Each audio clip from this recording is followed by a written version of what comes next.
I do not see how this bear upon the matter. ज्या प्रकरणात याचा काय संबंध आहे असा एक पेज त्याला सापडलेला होता. It is evidently a document of importance. आणि हे माझ्या लक्षात येत नाही आहे, हे मी कबूल करतो. It has been kept carefully in a pocket book. पण तरीही हा कागद महत्त्वाचा आहे. हा मी पॉकेट बुकमध्ये काळजीपूर्वक ठेवला. For the one side is as clean as the other. आणि हा कागद जरी महत्त्वाचा नसला तरी तो काळजीपूर्वक ठेवला असल्यामुळे त्याच्या दोन्ही बाजू एकसारख्या आणि स्वच्छ आहेत. It was in his pocket book that we found it. आणि हे त्यांच्या पॉकेट बुकमध्येच आम्हाला सापडलं. Preserve it carefully. आणि म्हणून मी हे जपून ठेवलं. Then Miss Morstan for it may prove to be of use to us. मग मिस मॉस्टन हे काळजीपूर्वक जपून ठेवा, कारण ते आपल्या उपयोगी पडेल. I begin to suspect that this matter may turn out to be much deeper and more subtle than I at first supposed. I must reconsider my ideas. आणि हे प्रकरण मला सुरुवातीला वाटलं त्यापेक्षा बरंच गंभीर आणि सूक्ष्म आहे अशी मला शंका येऊ लागली आहे आणि मला माझ्या कल्पनांवर पुनर्विचार करायला लागणार आहे. I must reconsider my idea. आता या सगळ्या विचारांवर मला परत एकदा विचार करावा लागेल. ही lean back in the cab. ते टॅक्सीमध्ये बसले. And I could see by his drawn brown and his vacant I that he was thinking intently. आणि त्यांच्या कपाळावरच्या आठ्या आणि शून्यात लावलेली नजर पाहून ते खूप खोल विचारात गढले आहेत हे माझ्या लक्षात आलं. Miss Morstan and I chatted in and undertone about our present expedition and its possible outcome. Miss Morstan व मी आमच्या मोहिमेबद्दल आणि त्यांच्या संभाव्य परिणामांबद्दल हळू आवाजात गप्पा मारायला सुरुवात केली. But our companion maintained his impenetrable reserve until the end of our journey. परंतु आमच्या मित्राने मात्र प्रवास संपेपर्यंत अखंड मौन राखलेलं होतं. It was a September evening. आणि ती सप्टेंबरची संध्याकाळ होती. तर तिथून पुढं काय झालं ते नेक्स्ट पॅरेग्राफमध्ये बघूया. It was a September evening. ती सप्टेंबरची संध्याकाळ होती. And not yet 7 o'clock. आणि अजून 7 वाजले नव्हते. But the day had been a dreary one. तरीही दिवस अंधारलेला होता. ड्रिअरी म्हणजे अंधार पडलेला होता, अंधारून आलेला दिवस होता. And a dense drizzle long lay low upon the great city. आणि दाट ओलसर धुक्याने शहराला वेढून टाकलेले होते. Mud coloured clouds drooped sadly over the muddy. मातकट रस्त्यावर ढगांनी झाकाळून टाकलेले दिसत होते.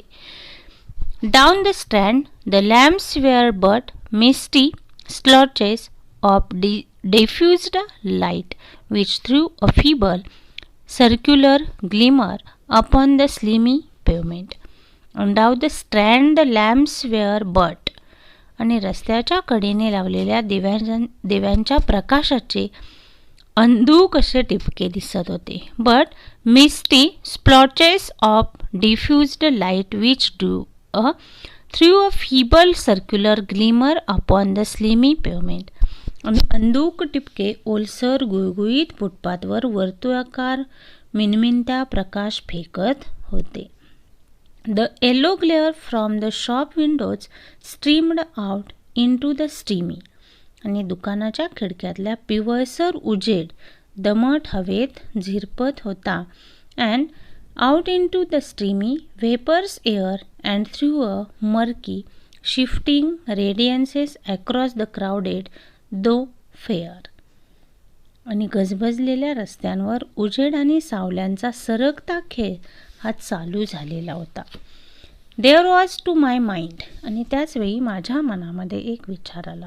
Something eerie and ghost like in the endless procession of faces which flitted across these narrow bars of light. आणि त्याच प्रकाशात बारीक मिनमिनतीने लगबगीने पुढे जाणारे अगणित चेहरे, काही दुःखी तर काही आनंदी चेहरे, निस्तेज चेहरे तर उत्साही चेहरे पाहताना माझ्या मनात गूढ भीतीदायक विचार येत होते. Like all human kind they flitted from the gloom into the light. की सर्व माणसांसारखे तेही अंधारातून प्रकाशात येत होते. And so back into the gloom once more, आणि पुन्हा एकदा अंधारात गडून जात होते. I am not subject to impression but the dull. आणि अशा कुठल्या गोष्टींचा माझ्या मनावर कधीही परिणाम होत नाही. Heavy evening with the strange business upon which we were engaged combined to make me nervous and depressed. पण ती कंटाळवाणी जड संध्याकाळ आणि आम्ही ज्या विलक्षण कामात गुंतलो होतो त्या सर्वांच्या एकत्रित परिणामामुळे मला अस्वस्थ आणि उदास वाटत होतं. I could see from Miss Mostyn's manner that she was suffering from the same feeling. Holmes alone could rise superior to petty influences. आणि मिस मॉस्टनच्या आविर्भावावरून तिलाही अशाच भावनांनी ग्रासलेलं आहे हे मला जाणवत होतं. आणि एकटे होम्स या क्षुल्लक गोष्टीच्या प्रभावाला पुरून आलेले होते, म्हणजे उरले होते की पुरून उरलेले आहेत. Holmes alone could rise superior to pretty influence. त्यांच्यावर मात्र इतर गोष्टींचा एवढा परिणाम झालेला दिसून येत नाही. He held his open notebook upon his knee. त्यांनी आपली उघडी वही मांडीवर ठेवली. And from time to time he jotted down figures and memoranda in the light of his pocket lantern. आणि वेळोवेळी ते त्यांच्या पॉकेट लँटर्नच्या उजेडात आकृत्या काढीत होते आणि नोंदी करीत होते. At the Lyceum theatre the crowds were already thick at the side entrances. आणि लिसेयम थिएटरच्या बाजूच्या प्रवेशद्वाराजवळ अगोदरच प्रचंड गर्दी जमलेली होती. In front of a continuous stream of hansoms of four-wheelers were rattling up and discharging their chargoes of shirt-fronted men and beshawled. आणि प्रचंड गर्दी जमलेली आहे, सगळीकडे गर्दीच गर्दी दिसते. आणि समोर घोड्यागाड्या आणि चारचाकी वाहनांच्या रांगा सतत येऊन थांबत होत्या. And four wheelers were rattling up and discharging their cargoes of shirt-fronted men and beshawled. पुरुष आणि शाली पांघरलेल्या हिऱ्यांचे दागिने परिधान केलेल्या स्त्रियांचे समूह त्या घोडागाडी आणि फोर व्हीलरमधून उतरताना दिसत होते.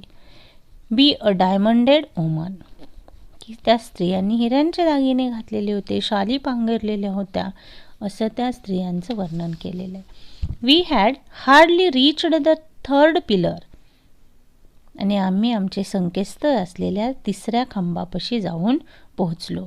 Which was our rendezvous before a small dark brisk man in the dress of a coachman accosted us. आणि तेवढ्यात एक कोचमनच्या वेशातला लहान खुरा सावळा चपळ मनुष्य आमच्यापाशी घाईघाईने आला. आणि काय म्हणालेला आहे? Are you the parties who come with Miss Morstan? He ask. Miss Morstan बरोबर येणारी पार्टी तुम्हीच आहात का? त्याने विचारले. I am Miss Morstan. होय, मी मिस मॉस्टन आहे. And these two gentlemen are my friend, she said. आणि हे दोन गृहस्थ माझे मित्र आहेत, असं ती म्हणाली. ही bent a pair of wonderfully penetrating and questioning eyes upon us. त्याने भेदक आणि प्रश्नार्थक डोळ्यांनी आमच्याकडे रोखून पाहिलं. You will excuse me, miss. Miss, मला माफ करा. He said with a certain dogged manner. तो निग्रहाने म्हणाला की मेरी मॉस्टनला त्यानं माफी मागितली. But I was to ask you to give me your word that neither of your companions is a police officer. पर तुमचा कुणी साथीदार पोलीस अधिकारी नाही असा मला शब्द द्या. I give you my word on that, she answered. मी तसा शब्द देते, तिने उत्तर दिले. He gave a shrill whistle on which a street Arab led. He gave a shrill whistle on which a street Arab led across a four-wheeler and opened the door. आणि रस्त्यावरच्या एका अरबाने 4 चाकी गाडी आणली आणि तिचा दरवाजा उघडला. The man who had addressed us mounted to the box. आणि आम्हाला भेटलेला माणूस बॉक्सवर चढला आणि आत जाऊन बसला. While we took our place inside. आणि आम्ही सुद्धा आत जाऊन बसलो. We had hardly done so before the driver whipped up his horse. आणि आम्ही बसता क्षणी ड्रायव्हरने आपला घोडा पळवला. and we plugged away at a furious pace though the foggy street. आणि आम्ही धूम भरल्या रस्त्यावरून वेगाने निघालो की खूप गर्दी आहे, क्राऊड आहे आणि अशा भरगच्च रस्त्याने आम्ही त्या ठिकाणाहून निघून गेलो. The situation was a curious one. परिस्थिती अधिकच रंजक होती. We were driving to an unknown place on an unknown errand. आम्ही एका अज्ञात ठिकाणी एका अज्ञात कामासाठी एका अज्ञात व्यक्तीबरोबर गाडीने निघालेलो होतो. Yet our invitation was either a complete hoax. की एवढी काही त्या मनाची घालमेल झालेली होती, त्या व्यक्तीचा कुणाचाही अंदाज नव्हता आणि अशाच अवस्थेमध्ये ही तिघही त्याच्याबरोबर निघालेली आहेत. म्हणजे परिस्थिती रंजक आहे, अज्ञात व्यक्तीबरोबर निघालेले आहेत आणि आमचा प्रवास एखादी महत्त्वाची घटना घडण्याची दाट शक्यता बाळगण्यासाठी आमच्याकडे कारण ठरलेला होता. Yet our invitation was either a complete hoax. Hoax म्हणजे फसवे असणारं, फसवेगिरी असणारं. म्हणजे मात्र ते आमंत्रण एकतर पूर्ण फसवणूक असणारं होतं, or which was an inconceivable hypothesis, or else we had good reason to think that important issue might hang upon our journey. म्हणजे हे जे इन्व्हिटेशन होतं हे एकतर फसवणूक असणारं होतं, एक अतर्क्य अंदाज होता किंवा आमच्या प्रवासात एखादी महत्त्वाची घटना घडण्याची दाट शक्यता बाळगण्यासाठी आमच्याकडे ते पुरेसं कारण होतं. Miss Morstan demeanour was as resolute and collected as ever. Miss मॉस्टनचे वागणे नेहमीप्रमाणे शांत आणि संतुलित होते. I endeavored to cheer and amuse her reminiscences of my adventures in Afghanistan. आणि मी अफगाणिस्तानमधील माझ्या साहसांच्या आठवणी सांगून तिला आनंदित करण्याचा आणि तिचं मनोरंजन करण्याचा प्रयत्न केला. But to tell the truth, पण खरं सांगायचं तर I was myself so excited at our situation and so curious as to our destination that my stories were slightly involved. ती आमच्या परिस्थितीबद्दल स्वतः इतकी उल्लसित होतो आणि जाण्याच्या ठिकाणाबद्दल उत्सुक होतो की माझ्या कथेत फार गुंतलो नव्हतो. कुणीही त्याकडे एवढंसं लक्ष दिलेलं नव्हतं. To this day she declares that I told her one moving anecdote as to how a musket looked into my tent at the dead of a night. आणि त्याबद्दल मिस मॉस्टन आजही सांगते की मध्यरात्रीच्या सुमारास माझ्या टेंटमध्ये एक छावा कसा डोकावला आणि मी त्याच्यावर दुहेरी बंदूक कशी चालवली. At first I had some ideas as to direction in which we were driving, but soon what with our pace, the fog and my own limited knowledge of London. आणि याचा हेलावून टाकणारा किस्सा की मी तिला सांगितला होता आणि आम्ही कोणत्या दिशेला जात होतो याचा सुरुवातीला मला अंदाज होता, परंतु हे जे दाट धुकं पसरलेलं होतं त्या दाट धुक्यामुळं जात होतो याचा सुरुवातीला अंदाज आला, परंतु लवकरच वेगामुळं आणि या दाट धुक्यामुळं लंडनबद्दलच्या माझ्या मर्यादित ज्ञानामुळं माझा पुढे अंदाज चुकलेला होता. I lost my bearing and knew nothing save that we seemed to be going a very long way. Sherlock Holmes was never at fault, however. अंदाज चुकला, रस्ता चुकला, मर्यादित ज्ञानामुळे अंदाज चुकलेला आहे आणि शेरलॉक होम्सची कधीही चूक होत नसे. And he muttered the names as the cab rattled down square and in and out by tortuous by street. आणि तरीही आमची गाडी चौकातून आणि रस्त्यातून आणि वेड्या वाकड्या गल्ली बोळातून जात असताना ते वाटेत येणारी नावे उच्चारत होतो. रॉचेस्टर रो, सेड ही.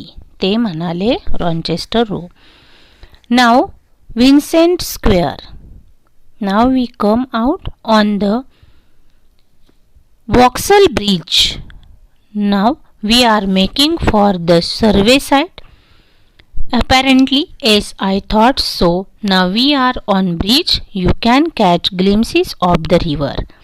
काय सांगितलं? Rochester Row, said he. Then now Vicent Square. Now we come out on Vauxhall Bridge. आता विसेंट स्क्वेअर, आता आपण वॉक्सल ब्रिज रोडवर आलेलो आहे. We are making for the Surrey side. आता आपण सरींच्या बाजूला चाललेलो आहोत. Apparently. Yes, I thought so. आहोत असं दिसते. Yes, I thought so. Now we are on the bridge. मला वाटतच होतं आता आपण पुलावर आहोत. You can catch glimpses of the river. तुम्हाला नदी पाहता येईल. We did indeed get a fleeting view of a stretch of the Thames with the lamps shining upon the broad silent water, but our cab dashed on and was soon involved in a labyrinth of street upon the other side. आणि खरोखरच लांबवर पसरलेली Thames नदी आणि तिच्या विशाल शांत पाण्यावर चमकणाऱ्या दिव्यांचे ओझरते दृश्य आम्ही पाहिले.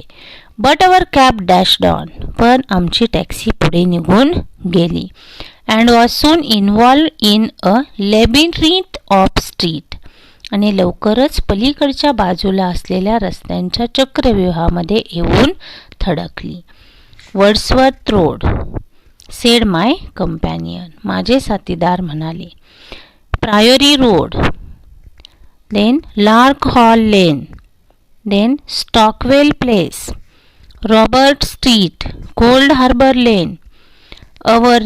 Our quest does not appear to take us to very fashionable region. आपला शोध आपल्याला फार उच्च वस्तीच्या ठिकाणी घेऊन जात नाही असे दिसते. वेगवेगळ्या प्लेस येऊ लागल्या तसं त्यांच्यामध्ये वेगवेगळ्या बोलणी व्हायला सुरुवात झाली. We had indeed a questionable and forbidding neighborhood. आम्ही खरोखर एका शंकास्पद आणि प्रतिबंधित भागात येऊन पोहोचलो होतो. Long lines of dull brisk houses were only relieved by the coarse glare and tawdry brilliancy of public houses at the corner. आणि जुनाट विटांच्या घरांच्या लांबलचक ओळींना कोपऱ्यावरच्या पब्लिक घरांचा हलक्या प्रतीचा भपकेबाज दिखाऊपणा हा छेद देत होता. Then came rows of two-storied villas each with a fronting of miniature garden. आणि त्यापुढे समोर लहानशी बाग असलेल्या दुमजली बंगल्यांच्या रांगा लागल्या आणि त्यानंतर न संपणाऱ्या नवीन भडक विटांच्या इमारतीच्या रांगा सुरू झाल्या. The monster tentacle which the giant city was throwing out into the country. जणू हे महाकाय शहर आपल्या अकराळ विक्राळ बाहूंनी सगळ्या देशावर कब्जा करू पाहत होतं. At last the cab drew up at the third house in a new terrace. शेवटी आमची टॅक्सी घरांच्या एका नव्या रांगेतल्या तिसऱ्या घरात शिरली. At last the cab drew up at the third house in a new terrace. None of the other houses were inhabited. की आजूबाजूची इतर सर्व घरं ही निर्जन होती. And that at which we stopped was at dark as its neighbours. आणि आम्ही ज्या घरापाशी थांबलो तेही अंधारात होतं. Save for a single glimmer in the kitchen window, की स्वयंपाकघराच्या खिडकीत दिवा लुकलुकत होता. ऑन अवर नॉकिंग, आम्ही मात्र दार ठोठावलं. हाऊएव्हर, की कुठंपर्यंत प्रवास झाला, येऊन थांबली, घराबाहेर आली आणि शेजारी फक्त स्वयंपाकघराच्या खिडकीतला एक दिव्याचा मिणमिणता प्रकाश दृष्टीस पडला. However, the door was instantly thrown open by a servant clad in a yellow turban, white loose-fitting cloth and a yellow sash. आणि ज्यावेळी टॅक्सी त्या ठिकाणापर्यंत जाऊन पोहोचली तेव्हा मात्र दार ठोठावलं आणि पिवळी पगडी, पिवळा कमरपट्टा आणि पांढरे सैलसर कपडे घातलेला एक नोकर त्या ठिकाणी आला आणि त्यानं दरवाजा उघडला. There was something strangely incongruous in the oriental figure frame in the commonplace doorway of a third-rate suburban dwelling house. आणि त्या नोकरानं दरवाजा उघडला आणि एका निम्नस्तरीय उपनगरीय घराच्या प्रवेशद्वारात उभी असलेली ती भारतीय व्यक्ती विचित्र आणि विसंगत वाटत होती. द साहिब अवेट्स यू, साहेब तुमची वाट पाहतायत, सेड ही, तो म्हणाला. And even as he spoke there came a high पायपी voice from some inner room. आणि हे बोलत असतानाच आतल्या खोलीमधून एक वेगळाच आवाज ऐकू आला. Show them in to me खिदमतगार, की खिदमतगार त्यांना माझ्याकडे पाठव. इट क्राईड, म्हणजे आतमध्ये असणारा व्यक्ती ओरडला. Show them straight in to me, थेट माझ्याकडे पाठव. रायटर कोण आहे? Sir Arthur Ignatius Conan Doyle. या ठिकाणी या नॉवेलचा सस्पेन्स राखण्यात आलेला आहे. या चॅप्टरमध्ये मिस मेरी मॉस्टनला यश मिळालं नाही मिळालं हे काहीही या ठिकाणी दिलेलं नाही. आणि या ठिकाणी ही नॉवेल आपली संपलेली आहे. नॉवेलचं नाव काय आहे? The Sign of a Four. आणि आता ही नॉवेल खूप मोठी आहे, पूर्ण वाचली तर त्यातला सस्पेन्स आपल्या लक्षात येईल. या अंक 4 नंबरचा जो आपणाला दिलेला आहे यामध्ये तर काहीही इन्फॉर्मेशन मिळालेली नाही की ते त्या ठिकाणापर्यंत पोहोचले. मग नक्की आता कुठं पोहोचले, मग नक्की कुठंपर्यंत पोहोचले, आतमध्ये कोण आहे, मेरी मॉस्टनला कोण भेटणार आहे, या सगळ्या गोष्टींचा या ठिकाणी सस्पेन्स दाखवण्यात आलेला आहे. काहीही गोष्टी या चॅप्टरमध्ये आपल्या क्लिअर झालेल्या नाहीत की त्या ठिकाणापर्यंत मात्र ते व्यवस्थित जाऊन पोहोचलेले आहेत. आता त्या व्यक्तीची भेट होते नाही यासाठी आपल्याला पूर्ण ती नॉवेल रीड करावी लागेल आणि त्यानंतर मग त्यातला सस्पेन्स लक्षात येईल. या ठिकाणी आपला सिलेबस हा सगळा संपलेला आहे.